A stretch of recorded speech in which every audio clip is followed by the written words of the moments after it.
Bienvenue chers téléspectateurs, c'est Aline Tebaro avec le journal du 6 avril. Le Premier ministre Abiy Ahmed a chaleureusement remercié le gouvernement sortant et directeur exécutif du programme alimentaire mondial, David Mbesli, pour son soutien sans réserve à l'Éthiopie. Dans son hommage à l'ancien chef du PAM, le Premier ministre Abiy a félicité David pour son soutien indéfectible à l'Éthiopie pendant son mandat à l'Agence des Nations Unies. En remplacement du David, Klindi Meken devient la 14e directrice exécutive du Programme alimentaire mondial des Nations Unies.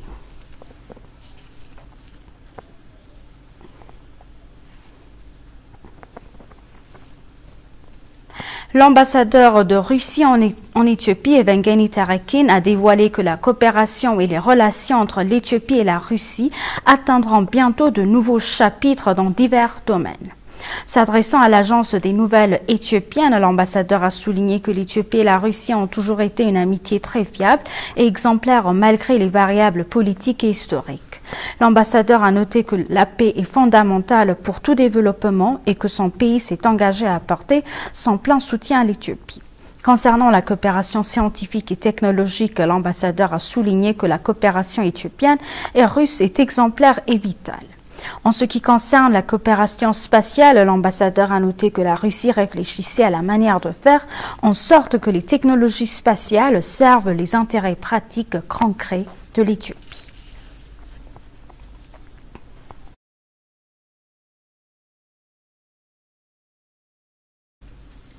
Une délégation de généraux et d'officiers supérieurs de l'armée érythréenne dirigée par le général Abraha Kassa a visité le bureau de la maire d'Addis Abeba et le nouveau siège de EBC. La maire d'Addis Abeba, Danech Abebe, et le PDG d'EBC, Fasaï Tagasso, ont accueilli les délégués militaires érythréens dans leurs institutions respectives. Les officiers supérieurs et les généraux militaires érythréens ont également visité les travaux entrepris par l'administration municipale d'Addis Abeba et EBC pour fournir des services efficaces.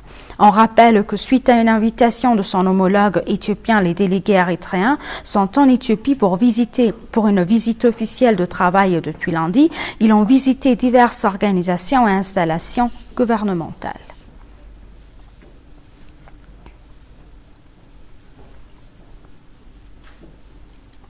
Un programme d'iftar de rue sur le thème « Iftar pour notre peuple » aura lieu samedi prochain à Addis Abeba.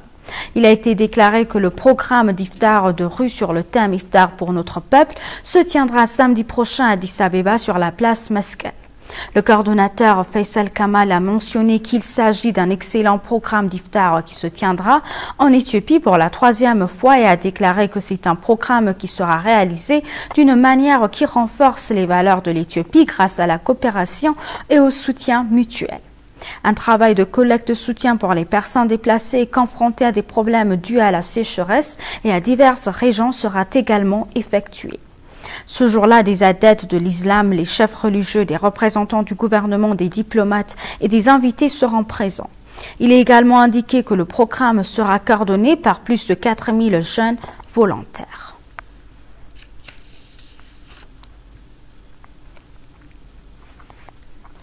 L'Éthiopie nourrit ses espoirs de résurgence de son industrie manufacturière avec l'initiative Ethiopian Tamrit qui existe depuis un an.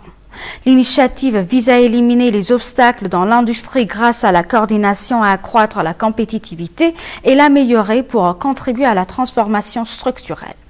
Melako Lebel, ministre de l'Industrie, a indiqué que l'initiative s'est donné beaucoup de mal pour stimuler l'industrie manufacturière en aidant les parties prenantes à jouer leur rôle de manière organisée. Les parties prenantes de l'industrie affirment que les politiques industrielles précédentes de l'Éthiopie ont eu des lacunes, contribuant ainsi à une industrie manufacturière problématique. Les participants à l'événement ont révélé que la campagne Ethiopian Tamrit a contribué de manière significative à la revitalisation de l'industrie manufacturière en réunissant les institutions des fournisseurs d'infrastructures dans le même but. Le ministre Melako Lebel qui a rappelé que la campagne Ethiopian Tamrit a non seulement coordonné les parties prenantes au cours de la dernière année, mais également a permis à l'industrie manufacturière d'enregistrer une croissance de 10,6%, a ajouté que l'institutionnalisation de l'initiative est en cours.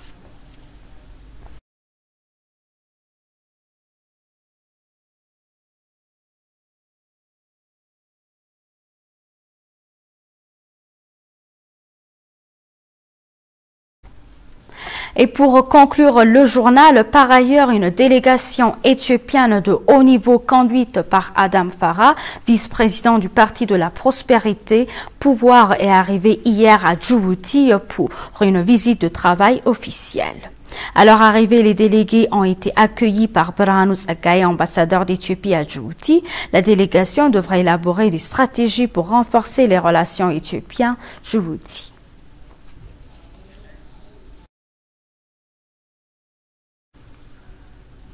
Chers téléspectateurs, nous vous rappelons les titres principaux. Les liens éthio-russes et exemplaires et vital selon l'ambassadeur de Russie en Éthiopie.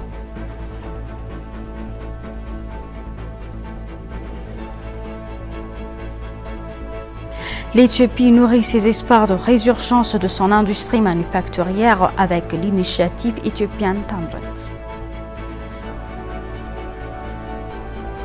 Merci chers téléspectateurs, c'est la fin du journal. C'était Aline Taibaro avec le journal. Restez avec nous avec le reste des programmes. Bonne journée.